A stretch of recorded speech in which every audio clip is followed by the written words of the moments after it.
नमस्ते, थर्ड आई में आपका स्वागत है। अ, आज की जो विशेष खबर मैं इसलिए इसको बोल रहा हूँ कि एक एक लाला रामदेव हैं जो पहले बाबा बन के हमें योग की शिक्षा देते थे। तो योग शिक्षक थे और भगवा पहनते थे। तो भगवा पहन के वो अपने को बाबा बोलने लगे और पहले वो कहते थे कि अगर योग करिएगा तो आपको कभी दवा खाने की ज़रूरत नहीं पड़ेगी, निरोगी रहिएगा। और धीरे-धीरे, धीरे-धीरे, धीरे करके उन्होंने अब अपनी दवा बेचने लगे। मतलब वो एक तरफ योग करा के कहते थे दवा नहीं और अब वो दवा बेचने लगे। और दवा ही नहीं बेचे, मैं उनके बारे में कुछ और भी बातें आपसे करूँगा।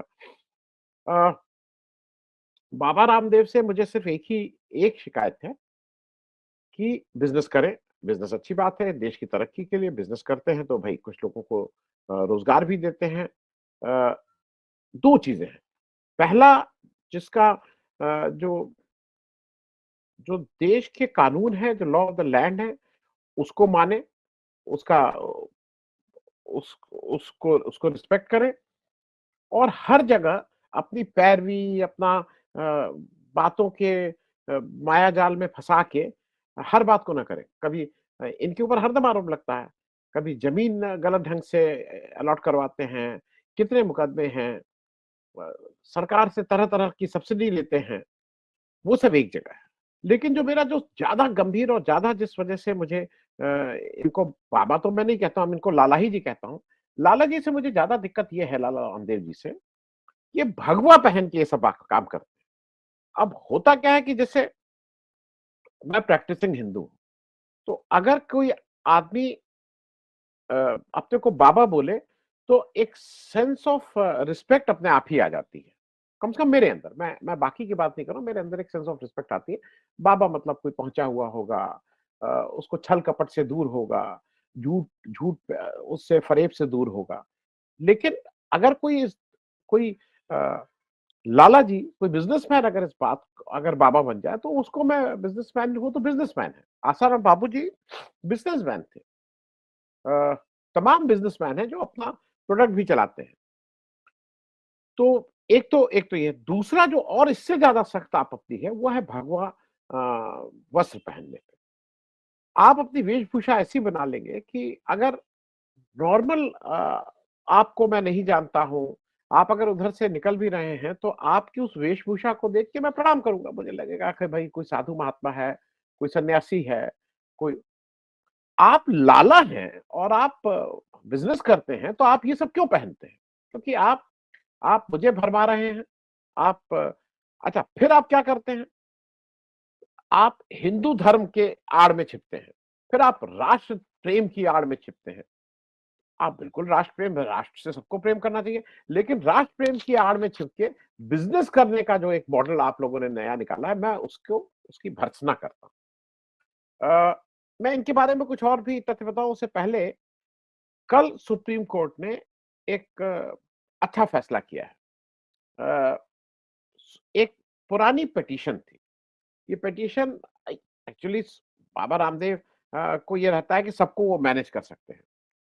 अगर आपको याद हो, तो बाबा रामदेव केंद्र सरकार के हेल्थ मिनिस्टर को बिठा के एक कॉर्निल नाम की उन्होंने दवा इजाद कर दी थी और कहा था कि इससे बिल्कुल कोरोना दूर-दूर तक भाग जाएगा। याद है ना? और साथ में यही नहीं कहा था, फिर उन्होंने जो एलोपैथिक डॉक्टर थे उनको उनको क्या-क्या गालियाँ नहीं दी थी।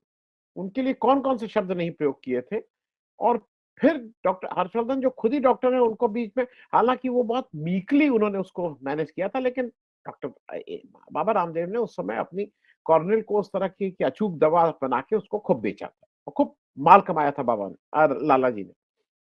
अब लाला जी का के अगेंस्ट ये, अच्छा ये लगातार क्या है, अपना माल बेचो, किसी को कोई दिक्कत नहीं है भाई।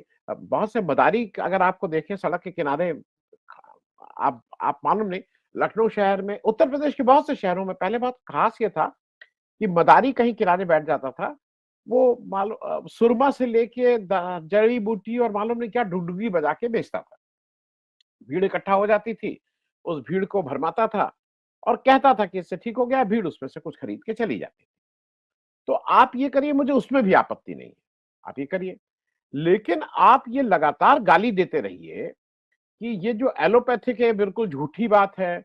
इससे आप ये समझाइए इससे कभी क्योर नहीं होता है, ये सिम्पटम को दबा देती है। मैं इसको इसका इलाज करता हूँ और मतलब सारी क्रॉनिक डिजीज़ का इलाज ये बताते हैं, ये कर देते हैं। खुद जब इनकी तबीयत खराब होती है इनकी और बालकृष्ण जी की, तो वो जाके एम्स में एडमिट हो जाते हैं, वहाँ हरिद्वार के एम्स में। भाई आप फिर सार्वजनिक रूप से कहिए कि आज से मैं हूँ और आज से मैं कहीं नहीं दिखाई। गांधी जी ने जब नेचुरोपैथी को अपनाया तो फिर बाकी वो उसके प्रति उनका और बा का कमिटमेंट था, बा का प्राण भी चले गए लेकिन फिर गांधी ने एलोपैथी को यूज नहीं किया। तो अपने लिए तो आपकी एलोपैथी है, दूसरे को आप सारा ये सब ज्ञान देते हैं। हुआ क्या, एक पिटीशन इंडियन मेडिकल एसोसिएशन ने 2022 में की थी सुप्रीम कोर्ट में, और उसमें उसने आग्रह किया था सुप्रीम कोर्ट से कि 3 एजेंसीज के लिए, उसने कहा था केंद्र सरकार, दूसरा advertising standards council of India, ASCI जिसको बोलते हैं, ASCI, and central consumer protection authority of India, CCPA. इन लोगों से कहिए कि ये लाला रामदेव की जो पतंजलि आयुर्वेद बोलते हैं जो कंपनी है, उसको रोके। एक तो वो किस लिए रोके, जो एडवर्टीजमेंट वो लगातार निकाल रहे हैं जिसमें वो कह रहे हैं कि एलोपैथिक सिस्टम को गलत बताते हैं, भ्रामक प्रचार करते हैं, इस पे रोक लगाने के लिए उन्होंने कहा था। नवंबर 2023 में इस पे बिल्कुल स्पेसिफिक ऑर्डर आया सुप्रीम कोर्ट का कि इसको इस तरह से आप नहीं कर सकते, आप इस पे तुरंत रोक लगाइए। अब बाबा रामदेव को लगता है कि सरकार अपनी, हालांकि बाबा रामदेव कुछ 40 रुपए लीटर का डीजल बिकवा रहे थे और काला धन ये भी थे, ये भी उसके बहुत बड़े थे कि काला धन विदेश से आएगा, ये भी उसके बड़े बड़े प्रोपोगेटर थे। आज पूछे क्या कहा आया क्या नहीं आया, वो अलग बात है। आ, ये ये बात में एक और चीज याद दिला दूं, ये ऐसे बाबा जी अपने को कहते हैं, इस देश में तमाम उदाहरण हैं जब लोगों ने अपनी पगड़ी नहीं उतारने के लिए, अपना किसी और उस करने के लिए अपनी जान दी है, अपने अपने आस्था के लिए, अपने कमिटमेंट के लिए। ये भाई साहब रामलीला ग्राउंड में गए थे धरना प्रदर्शन करने, एक अपनी पार्टी, उस समय इनका सपना था पार्टी बनाने का, और जब थोड़ा दबाव पड़ा तो महिलाओं का सलवार कुर्ता पहन के भाग गए थे बाबा जी। पकड़ लिए गए थे वो अलग बात है, लेकिन महिलाओं का सलवार कुर्ता पहनने में परहेज नहीं किया था। तो ये कमिटमेंट लेवल इनका है और इनकी आस्था की बात है। तो जो कल एक सुप्रीम कोर्ट का जो जिस बात को मैं कह रहा था, जस्टिस हिमा कोहली और जस्टिस अमानुल्लाह, इनकी बेंच ने आईएमए की पुरानी 2022 की पिटीशन को सुन रहे थे और पतंजलि आयुर्वेद को उन्होंने ठीक से कल डांट लगाई है। उन्होंने कहा है कि आप गलत और भ्रामक वो एडवर्टीजमेंट चलाते हैं। वो उन्होंने ये कहा है कि आपने कोर्ट को अश्योर किया था कि ऐसे एडवर्टीजमेंट को तुरंत प्रभाव से आप बंद कर देंगे, आपने इसको बंद नहीं किया और इसलिए कोर्ट उनको ऊपर कंटेम्प्ट का नोटिस दिया है कि आप बताइए कि आपके ऊपर कंटेम्प्ट की कार्रवाई क्यों न की जाए, क्योंकि आपने वायलेशन ऑफ अंडरटेकिंग की है। मैं याद के लिए सिर्फ बता दूं, हालांकि अगर अगर अगर निष्पक्षता और उसकी बात होगी तो शायद इनको जेल जाना पड़े। हालांकि उसमें शुरू में ये था कि लाला रामदेव और बालकृष्ण जी का नाम था, लेकिन बाद में आर्गुमेंट करके रामदेव जी का नाम हट गया, उसकी उसमें आ गया पतंजलि आयुर्वेद और बालकृष्ण। तो बालकृष्ण को इसी के लिए रखा है उन्होंने कि कहीं मामला पड़ेगा तो दस्खत दस्खत उससे करवाते हैं। जो शातिर बिजनेसमैन होते हैं वो अपना हाथ कहीं फंसने नहीं देते, वो किसी इस तरह के एक फ्रंट को सामने रखते हैं। तो ये कंटेम्प्ट ऑलरेडी नोटिस इनको जारी हो गया कि आपको क्यों नहीं आपके अगेंस्ट एक्शन लिया जाए, जो जवाब आएगा उस पर बात करें। सिर्फ इन्हीं को नहीं, सुप्रीम कोर्ट ने कल बहुत सख्ती से केंद्र सरकार से भी पूछा है कि आपने अभी तक पतंजलि का ये जो पर आपने अभी तक कार्रवाई क्यों नहीं की, क्योंकि वो जो एक कहते हैं ना कि मैं इस तरह से वो करता हूं, मैं आयुर्वेद से करता हूं, आपने कार्रवाई क्यों नहीं की। क्योंकि ये भ्रामक चीजें चला रहे थे। और केंद्र सरकार से कहा गया था कि under drugs and magic remedies objectionable advertisement act 1954 के तहत इनको कार्रवाई करनी थी। केंद्र सरकार वो कार्रवाई करने में विफल रहा। और जो जज हैं, जो बेंच थी, उसने जो पूरा अगर जजमेंट पढ़िएगा, उसने जो वर्ड यूज किए हैं, उन्होंने कहा है कि the entire country was taken for a ride. मतलब we can not shut our eyes, वो इस तरह की बातें उन्होंने कही हैं। और मुझे ऐसा लगता है कि ये गंभीर मामले हैं। अब चूंकि आदत पड़ी हुई है रामदेव जी को, हर बार कानून का उल्लंघन करते हैं, उससे बच के निकल जाते हैं। आप मैंने इनके ऊपर बहुत से वीडियोस बनाए हैं। अगर आप मेरे यहाँ देखेंगे, लाला रामदेव, बाबा रामदेव या पतंजलि और आनंद वर्धन पब्लिक इंडिया करके ढूंढिएगा तो बहुत से इनके घोटालों का मैंने बहुत उजागर किया था। किस तरह से जमीन का घोटाला, किस तरह से टैक्स का की चोरी, किस किस तरह से ये सब बेईमानी का काम करते हैं, वो सब मैंने किया है। उसको आप देख लीजिएगा। लेकिन ये इनका इनका पास्ट फिर से एक बार आपको याद दिलाने के लिए, ये कौन व्यक्ति है जिसके ऊपर अपने गुरु स्वामी शंकर देव की हत्या का आरोप भी है। वो स्वामी शंकर देव जी एक दिन गायब हो जाते हैं, मिलते नहीं है, ढूंढे जा रहे हैं। और ये आप गूगल, मुझसे नहीं, आप गूगल करिए, आप लिखिए baba Ramdev accused of killing his guru, आपको अपने आप ही एक नहीं 50 पेपर की रिपोर्ट मिल जाएंगी। दूसरा, एक मेरी याद में जो कुछ जहीन और बहुत ही काबिल और बहुत ही अ, ऐसे लोग जिनके पास क्रिएटिविटी थी, जो देश को कुछ कर सकते थे, देश के लिए भला सोच रहे थे, उसमें 5-7-10 आदमियों का अगर नाम आएगा तो उसमें एक राजीव दीक्षित जी का नाम जरूर आएगा। राजीव दीक्षित जी भारतीय परंपरा के अनुसार बहुत सी चीजें करते थे, बताते थे, पढ़े लिखे व्यक्ति थे, इलाहाबाद इलाहाबाद यूनिवर्सिटी के।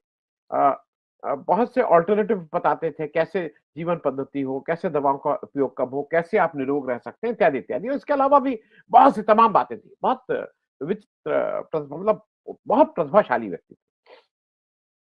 फिर गूगल करिए, राजीव दीक्षित के कैसे उनकी मृत्यु हुई, उसका भी आरोप इनके सिर पे आता है।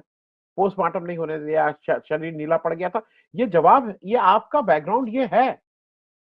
ये मैं इसलिए कह रहा हूं कि आप आप हर बार बच के निकल जाते हैं, ऐसे थोड़े ही। आप आप कानून का उल्लंघन करते हैं, फिर आप बच के निकल जाते हैं। आपके जो साथी बालकृष्ण जी हैं, जिनको नोटिस मिला और सब लोग देखते हो सफेद, आप भगवा पहनते हो, सफेद पहनते हैं। आपको याद है ना, 2012 में सीबीआई ने उनके अगेंस्ट चीटिंग और क्रिमिनल कॉन्स्पिरेसी का केस दर्ज किया हुआ है। अब आपका रसूख है, आपका कुछ हो नहीं पाएगा, वो अलग बात है। जिसमें जिस सीबीआई ने कहा था कि आपने ये जो बाबा नहीं, वो तो बालकृष्ण जी जो हैं, उन्होंने हाई स्कूल और ग्रेजुएट का, एक तो ग्रेजुएट वाला डिग्री से मालूम नहीं क्या दिक्कत है। हाई स्कूल और ग्रेजुएट की जो ग्रेजुएशन की जो डिग्री थी, वो फेक जमा करके पासपोर्ट हासिल किया था। एक तो मुझे ये लगता है कि आप लोग कहीं एक ग्रेजुएशन का एक अच्छा कुछ खोल लीजिए ना, पढ़ लिया करिए वहां पे जाके। ये ग्रेजुएशन पे आप बहुत से देश के प्रभावशाली लोग ग्रेजुएशन के मालूम नहीं क्यों इतना उल्टी पुल्टी डिग्री लाके सब काम करते हैं। बालकिशन जी यही नहीं है, उनमें सेक्शन 25 ऑफ आर्म्स एक्ट का भी मुकदमा है। वो कन्विक्टेड है सेक्शन 454 और सेक्शन 380 आईपीसी, चोरी वोरी टाइप चीजों में। ये लोग कन्विक्टेड लोग हैं भाई। अब उनको आपने बड़ा भारी बिजनेसमैन और क्या आयुर्वेदाचार्य और नेचर, और उनका एड आप देखिए किस तरह से करते हैं। जो जो मूल बात है और जिस वजह से मैं इसको बनाया हूं, मुझे ऐसा लगता है कि देश के नेताओं को, देश का जो नेतृत्व है, उसको इस तरह के बाबाओं के साथ अपने को आइडेंटिफाई नहीं करना। भगवा पहन लेना इस बात का सर्टिफिकेट नहीं है कि हम आपकी गलतियों को भी की तरफ इशारा ना करें, उसको इंगित ना करें, उसको उसको बताएं ना। क्योंकि आपको, मेरे ख्याल में, अगर किसी गलती की सजा मान लीजिए 10 रुपया उसका जुर्माना है, तो जो भगवा पहन के उस गलती को करे, उसका कम से कम 100 रुपया जुर्माना होना चाहिए। क्योंकि आप एक एक समाज के एक वर्ग को, जिसकी उस भगवा में आस्था है, जिसकी उस बाबा में आस्था है, उसके साथ आप ठगी का काम कर रहे हैं। आप देखने वाली बात है ये है कि जो सुप्रीम कोर्ट है उसने इनको कंटेम्प्ट का नोटिस किया है। सेंट्रल सरकार से पूछा है कि आप 2 साल तक सोते रहे, उसने सरकार से कहा है कि आप 2 साल तक सोते रहे थे, आपने अपनी आँख बंद कर ली थी। सरकार के पास कोई जवाब नहीं था, ऊ, ऐ कर रहे थे वहाँ जो असंतुलन वो हमारा ये काम नहीं है, हमने ये स्टेट गवर्नमेंट का काम है वो आप अगर वो देखिए डिटेल तो मैं उसपे सब घुमा-फिरा के बातें कही जा रही हैं। लेकिन सुप्रीम कोर्ट के नज़र में अगर ये केस आ गया है, तो ये देश भी ये देख रहा है कि इसको किस तरह से इस तरह के बाबाओं जिनकी एक परंपरा आसाराम कौन है वो राम रहीम इस तरह की एक परंपरा जो चली आ रही है, उस तरह की परंपराओं के साथ कैसा ट्रीटमेंट होता है। बहुत-बहुत धन्यवाद। Thank you so much.